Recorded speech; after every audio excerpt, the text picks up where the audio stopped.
నిన్నేమో జింక మాంసం, ఇవాళ బక్లావాస్. బక్లావా అంటే తెలియని వాళ్ళకి స్క్రీన్ మీద ఇస్తున్నాను చూడండి.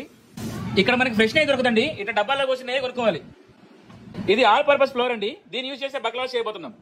ముందుగా కొంచెం హాట్ వాటర్ కాసుకుని దానిలో ఒక బటర్ క్యూబ్ వేసుకుని ఇట్లా పిండి లైట్ గా వేసుకుని మొత్తం స్లోగా ఇన్ఫ్యూజ్ చేస్తూ కలపాలన్నమాట. మొదటగా కాళ్ళను ఎడంగా చాపాలి, చేతులు వెనక్కి ఉంచాలి. చేతులే కూడికి చేతులు ఎక్కడుంటాయి? భాషా దోషం, రెక్కలై ఉంటాయి. వెనక్కి పంచ. పనిని మెల్లగా అటు ఇటు తిప్పండి. పిస్తాషియోస్ అండ్ వాల్నట్స్ ఇట్లా కొంచెం గీ వేసి రోస్ట్ చేసుకోండి. పిండితో జోల పట్టేస్తున్నాను అన్న. మేమేం చేసినా వీళ్ళ మధ్యలో చేస్తాం అని వాళ్ళు కూడా చేస్తారండి. కొంచెం వెనిలా యాసెన్స్ వేసాడండి, అంతలోకి దీన్ని దంచుతానండి. పప్పు అనుకునేరు. పనులన్నీ మా అన్న చేస్తుంటే వీళ్ళిద్దరు ఆఫీసర్ లా చూస్తారండి. ఏదో పెయింటింగ్ వేసుకుని వచ్చిందండి. ఇది పెయింటింగ్ పేపర్ మీద ఏమంటే దీన్ని చేయి చూడండి. అది ఇలా పిండి చేసిన దాన్ని మెల్లగా అలా సెట్ చేయాలి.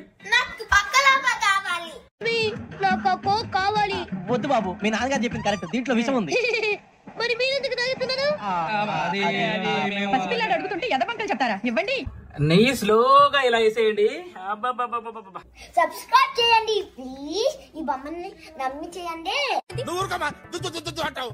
ఎగ్గుని ఇలా రాసుకోండి. Super tasty baklavas. ఇలా కట్ చేసుకున్న తర్వాత 425 ప్రీ హీట్ చేసుకుని ఇట్లా పెట్టుకోవాలి.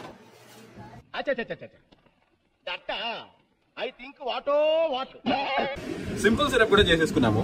షుగర్, లైట్ గా లెమన్ జ్యూస్, కొంచెం గీ అండ్ వాటర్.